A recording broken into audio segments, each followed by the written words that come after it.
ಇವತ್ತು ಇಂಪಾರ್ಟೆಂಟ್ ಡೆಲಿಗೇಟ್ಸ್ಗಳ ಜೊತೆ ಮೀಟಿಂಗ್ ಇದೆ. I can't miss it. ಹೆಂಡ್ತಿ ಅಂದ್ರೆ ನಿಂಗೆ ಲೆಕ್ಕಕ್ಕೆ ಇಲ್ಲ ಅಲ್ವಾ? ನೋಡ್ತೀರಿ ಏನ್ ಮಾಡ್ತೀನಿ ಅಂತ. ನೀನೇನ್ ಮಾಡ್ತೀನಿ ಅಂತ ನಂಗೆ ಚೆನ್ನಾಗಿ ಗೊತ್ತು. ನನಗೆ ಸಿಕ್ಕಿದ್ರೆ ತಾನೆ. ಬಾಯ್. ಏ ಬೇಡ.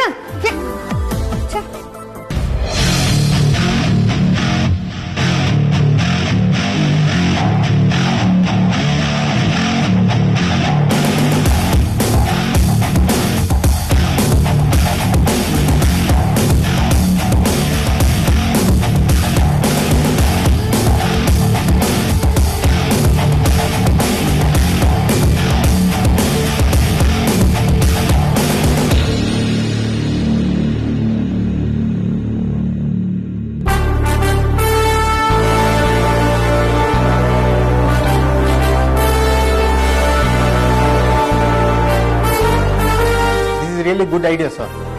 ಇದನ್ನು ನೀವು ತಗೊಂಡ್ರೆ you will be the first person to implement in India. ಇದರಿಂದ 500 ಜನ ಕೆಲಸ ಮಾಡೋ ಮ್ಯಾನ್ ಪವರ್ ಬರೀ 200 ಜನಕ್ಕೆ ರಿಡ್ಯೂಸ್ ಮಾಡ್ಬೋದು. ಇದರಿಂದ ನಮಗೆ ತುಂಬಾ ಪ್ರಾಫಿಟ್ ಇದೆ. 500 ಜನ ಮಾಡೋ ಕೆಲಸನ 200 ಜನಕ್ಕೆ ಇಳಿಸ್ಬೋದಾ?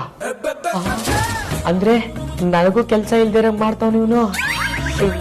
ಬಾಸ್, ದಯವಿಟ್ಟು ನನ್ನ ಕೆಲಸದಿಂದ ತೆಗಿಬಿಡಿ. ನಾನು ನಿಮ್ಮ ನಿಯತ್ತಿನ ಸೇವಕ. ಅಯ್ಯಯ್ಯೋ, ಅನ್ಯಾಯವಾಗಿ ನನ್ನ ಮಗನ್ ಕರ್ಕೊಂಡ್ಬಂದು ತಪ್ಪು ಮಾಡ್ಬಿಟ್ನಲ್ಲಪ್ಪ. I am not interested.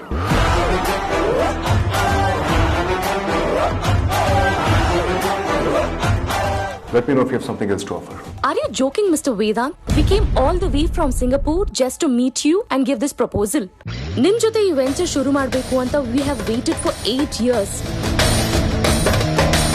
ನಮಗೆ ಬೇರೆ ಕಂಪನಿಗಳು ಗೊತ್ತಿದ್ದಾರೆ. ನಿಮ್ ಕಂಪನಿನ ಯಾಕೆ ಚೂಸ್ ಮಾಡಿದ್ವಿ ಗೊತ್ತಾ? Because you are an entrepreneur. But ನೀವ್ ಈ ತರ ಮಾಡ್ತೀರಾ ಅಂತ ಗೊತ್ತಿರ್ಲಿಲ್ಲ. ಎಸ್ ಮಿಸ್ಟರ್ ವೇದಾಂತ್, ನಾವು ನೋಡಿದ್ರೆ ತುಂಬಾ ಪ್ಲಾನ್ ಮಾಡ್ಕೊಂಡು ಬಂದಿದ್ವಿ. So what? I stand for my ethics.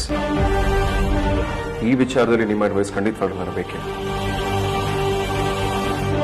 ಪ್ರೊಡಕ್ಟಿವಿಟಿನ enhance ಮಾಡೋದಕ್ಕೆ 300 ಜನರ ಕೆಲಸ ಕಿತ್ಕೊಳ್ಳುವಂತ ಆಲೋಚನೆ ನನ್ನಲ್ಲಿಲ್ಲ. ದುಡ್ಡು ಮಾಡಲೇಬೇಕು, ಲಾಭ ಮಾಡಲೇಬೇಕು ಅಂದ್ರೆ ಅದಕ್ಕೆ 1000 ದಾರಿಗಳಿವೆ. ಅವೆಲ್ಲವೂ ನನಗೆ ಚೆನ್ನಾಗಿ ಗೊತ್ತಿದೆ. 300 ಜನ ಕಿತ್ತು ಹಾಕಿ ದುಡ್ಡು ಮಾಡಬೇಕು ಅನ್ನೋ ಕೆಟ್ಟ ಆಲೋಚನೆ ನನಗಿಲ್ಲ. ಅಮ್ಮ, ಈಗ್ಲಾದ್ರೂ ನಿನ್ ಮನ್ಸಲ್ಲಿ ಏನಾಗ್ತಿದೆ ಅಂತ ನಂಗೆ ತಿಳ್ಕೊಬೋದಾ? ಅಲ್ಲ, ನಾನು ಎದುರು ನಿಂಗೆ ಮದ್ವೆ ಮಾಡ್ಸು ಅಂತ ಕೇಳ್ಕೊಂಡ, ಅಥವಾ ಮದ್ವೆ ಮಾಡೋ ಅಂತ ಊಟ ತಿಂಡಿ ಬಿಟ್ಕೂತಿದ್ನ? ಯಾಕಮ್ಮ ನಿನ್ನಷ್ಟಕ್ಕೆ ನೀನೇ ಎಲ್ಲ ನಿರ್ಧಾರ ತಗೊಳ್ತಿದ್ಯಾ? ಅದಿತಿ, ನಿನ್ನ ಜೀವನದ ಬಗ್ಗೆ ನಿರ್ಧಾರ ತಗೊಳ್ಳೋ ಹಕ್ಕು ನನಗಿಲ್ಲ ಅನ್ನೋ ತರ ಮಾತಾಡ್ಬೇಡ ಕಣೆ. ನಾನು ನಿನ್ನ ತಾಯಿ. ನಿನ್ನ ಬಗ್ಗೆ, ನಿನ್ನ ಜೀವನದ ಬಗ್ಗೆ ನಿರ್ಧಾರ ತಗೊಳ್ಳೋ ಹಕ್ಕು ನನಗಿದೆ. ಹಕ್ಕಿಲ್ಲ ಅಂತ ನಾನು ಹೇಳ್ತಿಲ್ಲಮ್ಮ. ನನಗೊಂದು ಮಾತು ಕೇಳ್ಬೋದಿತ್ತಲ್ವಾ ಅಂತ ಕೇಳ್ತಿದ್ದೀನಿ. ಇದ್ರಲ್ಲಿ ಕೇಳೋದೇನೇ ಬಂತು? ಒಂದು ಒಳ್ಳೆ ಸಂಬಂಧ ಬಂದಿದೆ ಅಂದಾಗ ಮದ್ವೆ ಮಾಡೋದು ಒಳ್ಳೇದು ತಾನೆ. ಇಷ್ಟಕ್ಕೂ ನೀನೇನ್ ಚಿಕ್ಕ ಹುಡುಗಿ ಅಲ್ಲ, ಮದ್ವೆ ವಯಸ್ಸಾಗಿದೆ ನಿನಗೆ. ಮದ್ವೆ ವಯಸ್ಸಾಗಿದೆ ಅಂದ್ಕೂಡ್ಲೆ ಇಷ್ಟ ಕಷ್ಟ ಕೇಳ್ದೆ ಗುರುತು ಪರಿಚಯ ಹೇಳ್ದವ್ರ ಅಂತ ಮದ್ವೆ ಆಗ್ಬಿಡೋದಾ? ಏ ಅದಿತಿ, ಆ ಬುಡ್ಬುಡ್ಕಿ ಅವ್ನು ಹೇಳಿದಾಗೆ ಎಲ್ಲ ನಡೀತಿದೆ ಅಂತ ನಿನ್ಗೂ ಗೊತ್ತು ತಾನೆ. ಪೂರ್ವ ದಿಕ್ಕದಿಂದ ರಾಜ್ಕುಮಾರ್ನಂತ ಹುಡುಗ ಬಂದು ಆ ರೌಡಿಗಳಿಂದ ನಿನ್ನನ್ನು ಕಾಪಾಡ್ದ ತಾನೆ. ಅವನು ಹೇಳಿದಾಗೆ ನಿಮ್ಮಿಬ್ಬರು ಜಾತಕ ಅದಲ್ ಬದಲಾಗ್ಲಿಲ್ವಾ? ನೀವಿಬ್ರು ಸಪ್ತಪದಿ ತುಳಿಯೋ ಹಾಗೆ ಪ್ರದಕ್ಷಿಣೆ ಹಾಕ್ಲಿಲ್ವೇನೆ? ಇಷ್ಟೆಲ್ಲಾ ಸೂಚನೆಗಳು ಸಿಕ್ಕಿದ ಮೇಲೂ ಆ ಹುಡುಗನ ಜೊತೆ ನಿನ್ನ ಮದ್ವೆ ಮಾಡೋದ್ರಲ್ಲಿ ತಪ್ಪೇನಿದೆ ಹೇಳು? ನೋಡಮ್ಮ, ಬುಡ್ಬುಡ್ಕೆ ಅವನು ಹೇಳಿದ್ರು ಅಷ್ಟೇ, ಅರ್ಚಕ್ರ ಹೇಳಿದ್ರು ಅಷ್ಟೇ. ಸದ್ಯಕ್ಕೆ ನಂಗೆ ಮದ್ವೆ ಆಗಲ್ಲ ಅಂದ್ರೆ ಆಗಲ್ಲ ಅಷ್ಟೇ. ಯಾಕೆ ಯಾಕೆ ಆಗಲ್ಲ? ಮದ್ವೆನೇ ಬೇಡ ಅಂದ್ರೆ ಏನೇ ಅರ್ಥ? ಸುಮ್ನೆ ಬಲ್ವಂತ ಮಾಡ್ಬೇಡಮ್ಮ. ಮದ್ವೆ ನನ್ನ ಹಕ್ಕು, ನಾನು ಆಗಲ್ಲ ಅಂದ್ರೆ ಆಗಲ್ಲ ಅಷ್ಟೇ. ನೋಡು ಅದಿತಿ, ನಿಮ್ಮಿಬ್ರು ಅಕ್ಕಂದ್ರು ಪ್ರೀತಿ ಮಾಡಿ ಮದ್ವೆ ಮಾಡ್ಕೊಂಡ್ರು ನಾವು ಒಪ್ಕೊಂಡ ಮೇಲೇನೆ ಆ ಮದ್ವೆ ನಡೆದಿದ್ದು. ನೀನ್ ಯಾಕೆ ಈ ತರ ಹಠ ಮಾಡ್ತಿದ್ಯಾ? ಅವ್ರಾದ್ರು ಅಂತ ನಾನಾಗಕ್ಕಾಗಲ್ಲಮ್ಮ. ನನ್ ಮದ್ವೆ ನನ್ನಿಷ್ಟ. ನಾನು ಯಾರ ಜೊತೆ ಮದ್ವೆ ಆಗ್ಬೇಕು, ನನ್ನ ಜೀವನನ ಹೇಗೆ ರೂಪಿಸ್ಕೋಬೇಕು ಅಂತ ನಂಗೆ ಚೆನ್ನಾಗಿ ಗೊತ್ತಿದೆ. ನನ್ನ ಲೈಫ್ ಡಿಸಿಷನ್ನ ನಾನೇ ತಗೋತೀನಿ, ಬೇರೆ ಯಾರು ತಗೊಳೋದು ನಂಗೆ ಇಷ್ಟ ಆಗಲ್ಲ. ಹೇಳ್ದೆ ಕೇಳ್ದೆ ಯಾವ ನಿರ್ಧಾರನೂ ತಗೊಳ್ಬೇಡ. ಹಾಗೇನಾದ್ರು ಮಾಡಿದ್ರೆ ನಿನ್ ಮಗಳು ನಿನ್ ಪಾಲಿಗಿಲ್ಲ ಅನ್ಕೊಂಬಿಡು.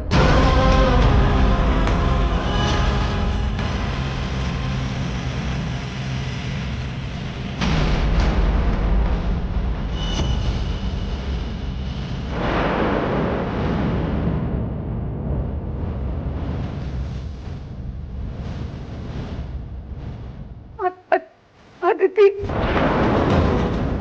ಅಯ್ಯೋ ಅಮ್ಮ, ಅಮ್ಮ ಏನಾಗ್ತಿದೆ ಅಮ್ಮ? ಅಮ್ಮ, ಅಯ್ಯೋ ಅಮ್ಮ, ಅಮ್ಮ ಪ್ಲೀಸ್ ಏನಾಗ್ತಿದೆ ಅಮ್ಮ? ಅಮ್ಮ ನೀರು ಕುಡಿದ್ಯಾ ಅಮ್ಮ? ಅಯ್ಯೋ ಅಮ್ಮ, ಒಂದು ನಿಮಿಷ ಇರು. ಅಯ್ಯೋ ಅಮ್ಮ.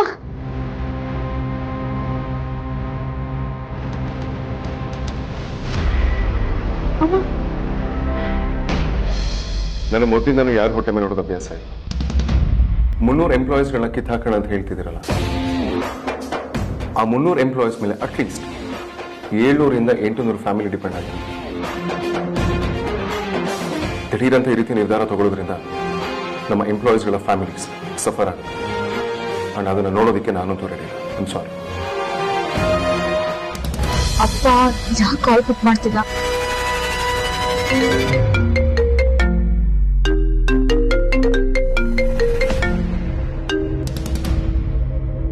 Hello hello Baba.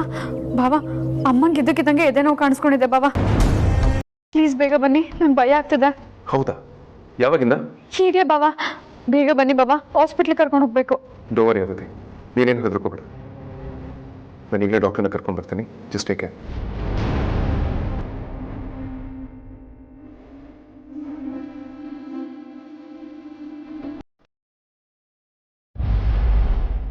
Doctor,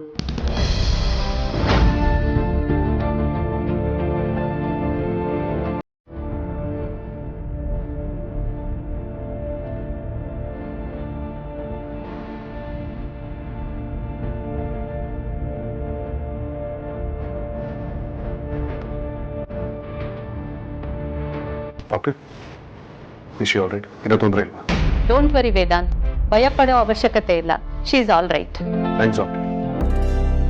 doctor, but ಅವ್ರಿಗೆ ಏನಾಗಿದೆ ಅಂತ ಹೇಳ್ಬೋದಾ? ಸ್ಟ್ರೆಸ್ ಜಾಸ್ತಿ ಆಗಿರೋದ್ರಿಂದ ಈ ತರ ಆಗಿದೆ ಅಷ್ಟೇ. ಇನ್ ಮುಂದೆ ಹುಷಾರಾಗಿರ್ಬೇಕು. ಮತ್ತೆ ಇದೇ ರಿಪೀಟ್ ಆದ್ರೆ ತುಂಬಾ ಕಷ್ಟ ಆಗುತ್ತೆ.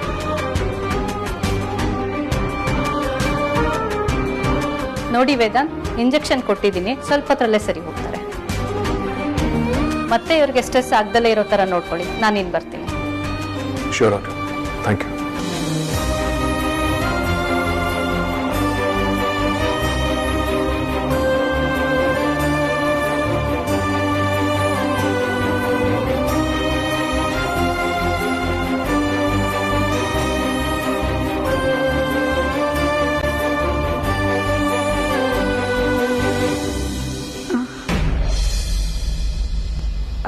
ಆದಿತಿ,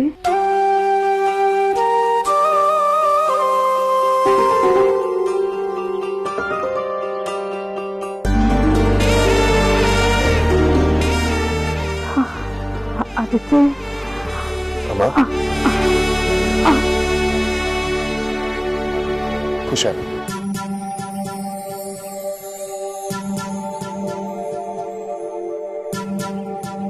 ಅಮ್ಮ ಏನಾಯ್ತು? ತುಂಬಾ ಸ್ಟ್ರೆಸ್ ಔಟ್ ಆಗಿದ್ದೀರಾ ಅನ್ಸುತ್ತೆ. I okay? ಹೆಣ್ಣು ಹೆತ್ತಿದ್ದೀವಿ ಅಂದಮೇಲೆ ಇದೆಲ್ಲ ಆಗೋದು ಸಹಜನಪ್ಪ. ಯಾಕಮ್ಮ ಹೀಗೆಲ್ಲ ಮಾತಾಡ್ತೀರಾ? ನನಗೆ ಆದಿತಿದೆ ದೊಡ್ಡ ಚಿಂತೆ ಆಗ್ಬಿಟ್ಟಿದ್ಯಪ್ಪ. ಆದಿತ್ಯದ ಯಾಕಮ್ಮ, ಏನಾಯ್ತು? ಇವಳು ಕಾಲೇಜು, ನಾಟಕ, ಪ್ರಾಕ್ಟೀಸು ಅಂತ 3 ಹೊತ್ತು ಹೊರಗಡೆನೆ ಇರ್ತಾಳಪ್ಪ. ಎಲ್ಲಿ ಹೋಗ್ತಿದ್ದಾಳೆ, ಏನ್ ಮಾಡ್ತಿದ್ದಾಳೆ ನನಗೊಂದು ಗೊತ್ತಾಗ್ತಾ ಇಲ್ಲ. ಅಷ್ಟಕ್ಕೆಲ್ಲ ಯಾಕೆ ಟೆನ್ಷನ್ ಮಾಡ್ಕೊಳ್ತೀರಮ್ಮ? ಅವಳು ನಿಮ್ಮ ಮಗಳು, ನಿಮ್ಗಳ ಮೇಲೆ ನಂಬಿಕೆ ಇದೆಯಪ್ಪ. ನಂಬಿಕೆ ಇಲ್ಲ ಅಂತಲ್ಲ, ಇತ್ತೀಚೆಗೆ ಇವಳ ನಡವಳಿಕೆಯಲ್ಲಿ ತುಂಬಾ ಬದಲಾವಣೆ ನೋಡ್ತಾ ಇದ್ದೀನಿ. ಜನ ಇವಳ ಬಗ್ಗೆ ಏನೇನೋ ಮಾತಾಡ್ಕೋತಾ ಇದ್ದಾರೆ. ಇವಳು ಯಾವುದೋ ಹುಡುಗನ ಜೊತೆ ಓಡಾಡ್ತಿದ್ದಾಳಂತೆ, ಕಾಲೇಜಿಗೆ ಸರಿಯಾಗಿ ಹೋಗ್ತಿಲ್ವಂತೆ, ಯಾರ ಜೊತೆಲೂ ಸೇರ್ತಿಲ್ವಂತೆ, ಹೀಗೆ ಹೀಗೆ ಏನೇನೋ ಮಾತಾಡ್ಕೋತಾ ಇದ್ದಾರೆ. ಅವಳ ಬಗ್ಗೆ ಈ ತರ ಎಲ್ಲ ಮಾತಾಡಿದಾಗ ನನ್ನ ಮನ್ಸಿಗೆ ಎಷ್ಟು ನೋವಾಗಲ್ಲ ಹೇಳು. ವಯಸ್ಸಿಗೆ ಬಂದಿರೋ ಹುಡುಗಿ ಅವಳ ಬಗ್ಗೆ ಈ ತರ ಎಲ್ಲ ಜನ ಮಾತಾಡಿದಾಗ ನಾಳೆ ಇವಳನ್ನ ಮದುವೆ ಆಗೋದಕ್ಕೆ ಯಾರಪ್ಪ ಮುಂದೆ ಬರ್ತಾರೆ? ಯಾಕೆ ಹಾಗೆ ಮಾತಾಡ್ತೀರಮ್ಮ? ನಮ್ಮ ಅದಿತಿಗೆ ಖಂಡಿತವಾಗ್ಲೂ ಒಳ್ಳೆ ಗಂಡು ಸಿಕ್ಕೇ ಸಿಗ್ತಾನೆ. ನಾವೆಲ್ಲ ಇದೀವಿ ತಾನೆ, ನಾವೇ ಹುಡುಕೊಡ್ತೀವಿ. ಹುಡ್ಕೋದೇನು ಬೇಡಪ್ಪ. ಈಗಾಗಲೇ ಇವಳಿಗೆ ಒಂದೊಳ್ಳೆ ಸಂಬಂಧ ಬಂದಿದೆ. ಮದುವೆ ಆಗು ಅಂತ ಹೇಳಿದ್ರೆ ಬಾಯಿಗೆ ಬಂದಂಗೆ ಮಾತಾಡ್ತಿದ್ದಾಳೆ. ನಂಗೆ ಏನ್ ಮಾಡ್ಬೇಕು ಅಂತಾನೆ ತೋಚ್ತಾ ಇಲ್ಲ ವೇದಾಂತ. ನೀವೇನು ಚಿಂತೆ ಮಾಡಬೇಡಿ ಮಾ. ನಮ್ಮ ಅದಿತಿ ಹತ್ರ ನಾನು ಮಾತಾಡ್ತೇನೆ. ನಿಮ್ಮ ಮಾತಾ ಮೊದಲು ಟೆನ್ಷನ್ ಮಾಡ್ಕೊಬೇಡಿ ಅಷ್ಟೇ. ಡಾಕ್ಟರ್ ಹೋಗುವಾಗ ಏನು ಹೇಳಿದ್ರು ಗೊತ್ತಾ? ನೀವು ಚೆನ್ನಾಗಿ ರೆಸ್ಟ್ ಮಾಡಬೇಕು. ರೆಸ್ಟ್ ಮಾಡಿ ಅಮ್ಮ. ನಾನು ನಿನ್ನ ಬರೀ ಅಳಿಯ ಅಂತ ಅನ್ಕೊಂಡಿಲ್ಲಪ್ಪ, ನನ್ನ ಮಗ ಅಂತ ಅನ್ಕೊಂಡಿದ್ದೀನಿ. ನೀನೇ ನಮ್ಮ ಪಾಲನ್ ದೇವ್ರಪ್ಪ. ಹೇಗಾದ್ರೂ ಮಾಡಿ ನಮಗ್ ಸಹಾಯ ಮಾಡು. ಅವಳನ್ನ